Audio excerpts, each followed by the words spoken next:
Welcome to Timeless Perspectives, where we dare to look beyond the polished legends to the gritty human stories hiding in plain sight. Today, we journey into the life of Rosa Parks, a woman the world remembers for sitting still. But what if I told you her greatest act of rebellion wasn't on a bus, and the real battle she fought continued long after the cameras moved on? Stay with me, because buried beneath the familiar headlines lies a story of relentless courage, painful sacrifice, and a decision made in her final years that would forever redefine her legacy. When she said no, it wasn't exhaustion speaking, it was rebellion, it was strategy, it was fire. But here's the question the history doesn't ask. Was it just about a seat, or was it something much, much bigger? Stay with me, because once you see the full picture, you'll never look at that quiet December evening the same way again.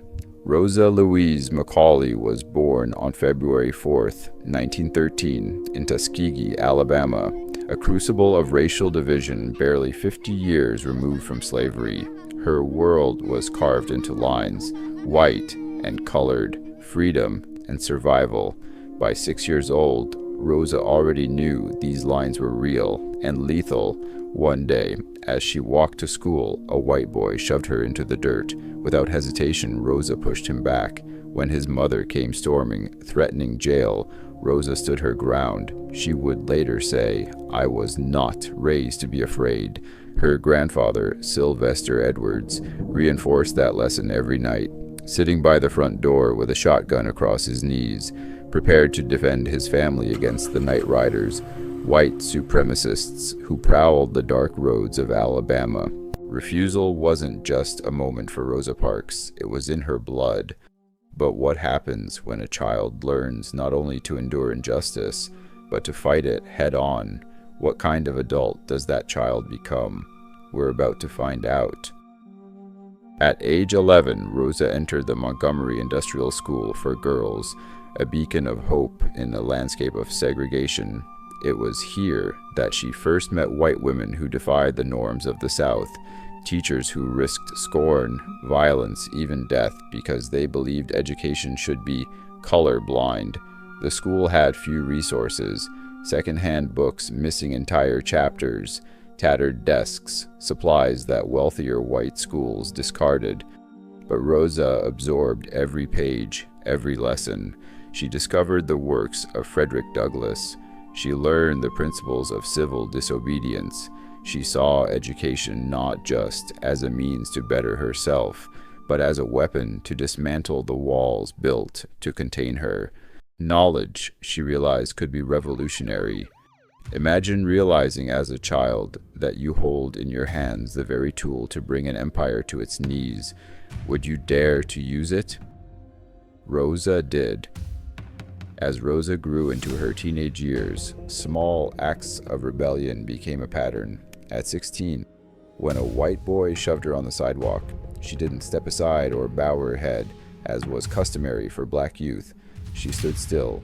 She made him walk around her. She didn't seek confrontation, but she would not yield to humiliation. These weren't random flashes of bravery.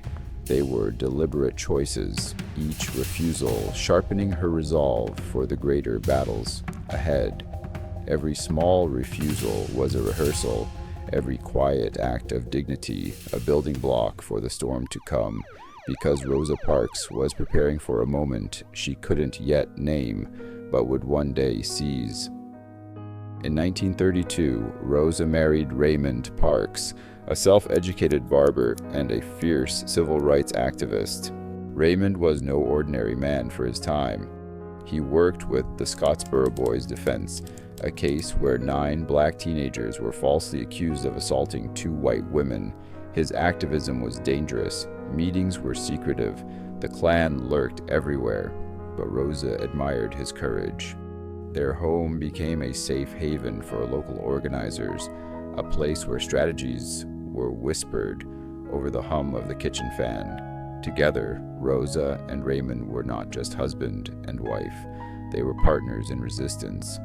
But standing against injustice in the Deep South wasn't just noble, it was lethal. And every meeting they hosted, every flyer they distributed, every name they uttered could mean death. Still, they refused to be silent. In 1943, Rosa Parks officially joined the Montgomery chapter of the NAACP, the National Association for the Advancement of Colored People. She was elected secretary, but the title didn't reflect the breadth of her work. She organized cases of racial injustice, murders, beatings, rapes that no court would touch. She traveled dangerous roads, gathering testimonies from terrified families. One story, forever burned into her memory, was that of Jeremiah Reeves, a 16-year-old black youth falsely accused of assaulting a white woman, beaten into confession, and sentenced to die. Rosa Parks fought tirelessly for him, attending court hearings, raising awareness, even as threats loomed large. She understood justice wasn't merely denied in Alabama, it was lynched. History rarely remembers the names of those Rosa Parks tried, and sometimes failed, to save, but their spirits traveled with her. And on a December day in 1955, they would sit with her when she refused to move. In the summer of 1955, Rosa Parks attended the Highlander Folk School in Tennessee. To segregationists, it was a radical breeding ground. To Rosa, it was freedom. She studied Gandhian principles of nonviolent resistance. She role-played confrontations, how to withstand verbal abuse, how to endure arrest without folding. She discussed labor rights, voter suppression, and structural racism with organizers from across the South. It wasn't just theory, it was preparation for war, and Rosa excelled. Martin Luther King Jr. would later say, Highlander was the place where Rosa found her full courage. And after Highlander, Rosa wasn't just ready for defiance, she was hungering for it. A single moment, a spark, was all she needed, and fate, brutal and inevitable, was about to deliver it. December 1st, 1955, Montgomery, Alabama. Temperature, a brisk 50 degrees. After a long day working at the Montgomery Fair Department store, Rosa boarded the Cleveland Avenue bus at the corner of Court Square. She chose a seat in the colored section, the first row behind the whites-only area. As the bus filled, the driver, James F. Blake, a man who had once humiliated Rosa by making her reboard through the back door, ordered 4 black passengers to stand so that one white man could sit. 3 complied. Rosa did not. In that moment, everything hung on a single word. No. Simple, soft, revolutionary. And in saying it, Rosa Parks triggered an avalanche. Blake called the police. Officers boarded. Passengers fell silent. The officer asked Rosa, "Why don't you stand up?" She responded, not with anger, not with fear, but with weary, unbreakable calm. "I don't think I should have to stand up." Rosa was arrested, fingerprinted, photographed. Her mugshot, a now iconic image, shows a woman not defeated, but determined. She later reflected, "The only tired I was tired of giving in, but what good is resistance if you stand alone?" The question now was, would anyone else refuse? Would anyone else rise? Or would Rosa Parks become just another forgotten footnote of quiet rebellion? Word of Rosa's arrest spread through the black community like wildfire. That night, local NAACP leaders, ministers, and activists gathered in frantic meetings. Among them, a young preacher barely known outside his congregation, Dr. Martin Luther King Jr. Plans were made, leaflets were printed, churches rallied. On December 5th, 1955, black citizens of Montgomery stayed off the buses. They walked miles to work, they carpooled, they risked jobs, hunger, and violence. And when the city realized buses were running half empty, the power structure trembled, because economic disruption speaks louder than protest signs. But systems built on oppression rarely crumble without a fight. Montgomery struck back with threats, arrests, bombings, and Rosa Parks became both a hero and a target. The victory the world would later celebrate came at devastating personal cost to Rosa Parks. She lost her job as a seamstress. Her husband, Raymond, was fired when he refused to forbid Rosa's activism. Bills mounted, death threats flooded in daily, friends grew distant, doors once open now closed. Even some within the movement sidelined her, fearing she had become too controversial for white media palates. In many ways, Rosa was sacrificed by the very revolution she ignited. Instead of a crown of glory, Rosa Parks wore the scars of abandonment. Would she give up? Or would she find a new front line in a new city? The answer would define the second half of her life. In 1957, beaten but not broken, Rosa and Raymond Parks left Montgomery behind. They moved to Detroit, known then as the Promised Land, for black Southerners seeking jobs and dignity. But the promise of Detroit was fractured. Detroit was racially segregated in subtler ways. Banks denied mortgages. Schools remained divided by invisible lines. Police brutality simmered just beneath the surface. Rosa found work again as a seamstress, but life remained a struggle. She often said, "I didn't move to Detroit to escape racism. I moved to Detroit to fight it in a different form." And fight she did. But this time the enemies wore northern smiles instead of southern sneers. Would Rosa's resolve survive in a world where racism was harder to name but just as deadly? In the 1960s, Rosa Parks found her new battlefield. She worked for Congressman John Conyers, one of Detroit's first black representatives. Her job: constituent services, helping the poor navigate housing discrimination, helping mothers report police brutality, helping displaced workers fight unfair labor practices.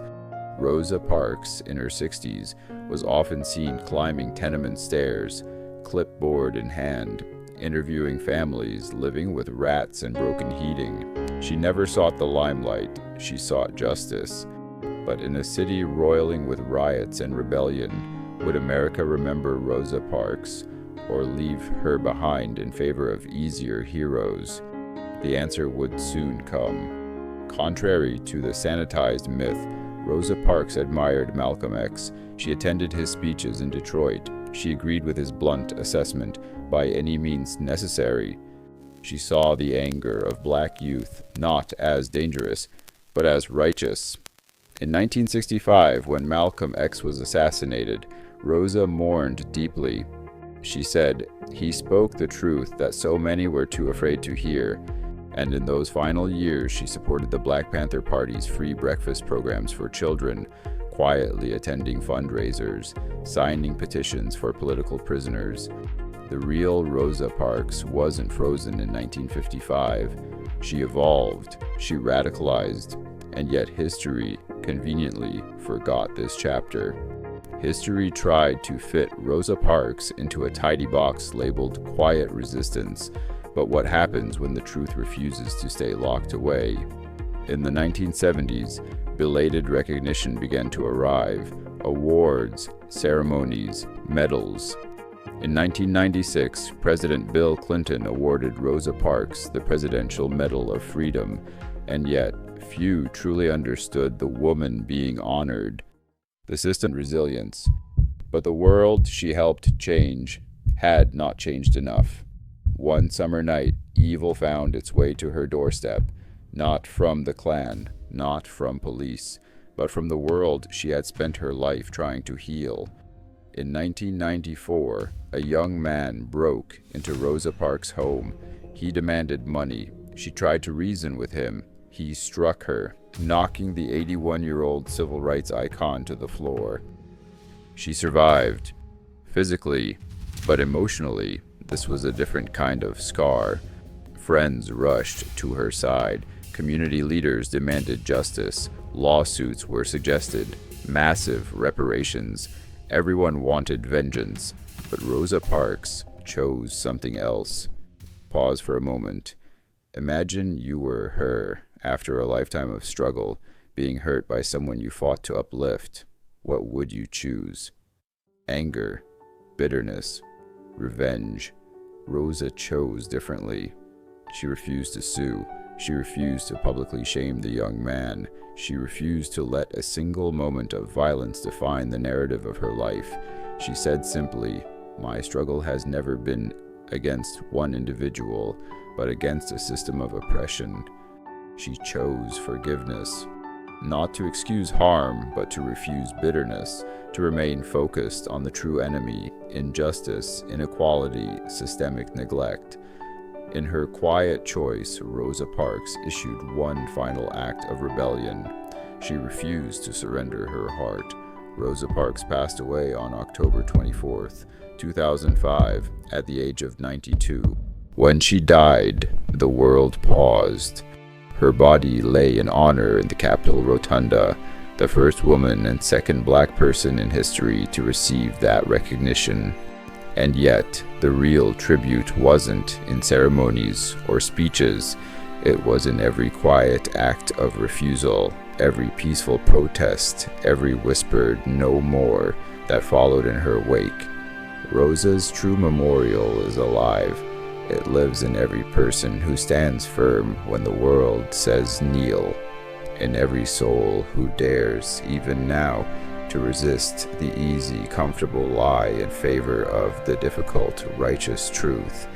Rosa Parks' story was never just about a seat on a bus.